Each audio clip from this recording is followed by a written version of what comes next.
เดี๋ยววันนี้เราจะมาสรุปผลการเทรดของเดือน 6 เป็นยังไงเนาะพอร์ตกินข้าวของเราที่เรามาอัปเดต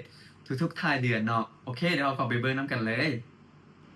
โอเคกันสันเดียวเราเข้าไปเบิ่งเลยเนาะก่อนอื่นหมดเราเข้าไปที่แอปของ OKX บอลที่เราเทรดเป็นประจำกันเนาะซึ่งเดือนนี้ก็เป็นอีกเดือนหนึ่งที่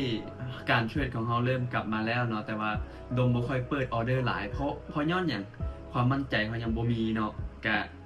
หลังจากที่เราคัดลอตไปแล้วก็เดือนแล้วก็แทบสิบ่ได้อย่างเลยเนาะเดี๋ยวเรามาเบิ่งเดือนนี้กันเนาะ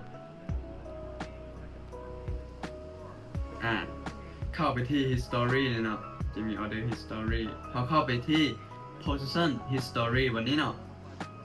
หลังจากนั้นเข้าไปที่ view your future trading analysis วันนี้อันนี้ก็จะเป็น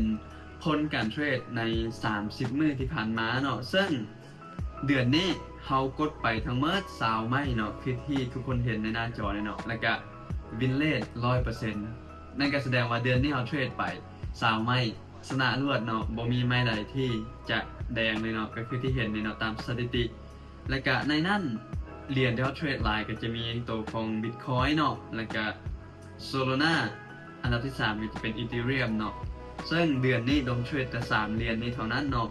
กำไรของเดือนนี้ก็อยู่ที่ประมาณ25ล้านเนาะกำไรคร่าวๆเนาะซึ่งก็เป็นการเทรดที่สำหรับดมแล้วก็เริ่มกลับมาดีขึ้นการเทรดของเราเริ่มกลับมาดีแล้วเนาะก็เดือนหน้าดมก็เป้าของดมต่อไปก็จะพยายามให้มันได้อยู่ระหว่างนี้เนาะซึ่งเป้าของเราเดือนหน้าก็คือ 2,000 เหรียญพอร์ตกินข้าวของเราเนาะต้องมาเบิ่งว่าสิเฮ็ดได้บ่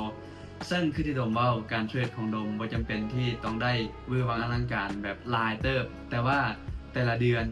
ขอให้มันบวกขอให้มันได้กำไรแล้วเฮาก็ค่อยๆไปแบบนี้เนาะเฮาบ่ได้ฟ้าวบ่ได้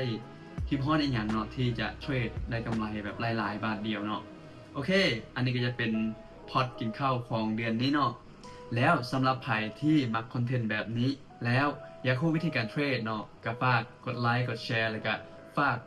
กด subscribe ช่องของโดมเพื่อเป็นกำลังใจในการเฮ็ดคลิปวิดีโอต่อๆไปของโดมอีกเนาะแล้วเรามาเจอกันในวิดีโอต่อไป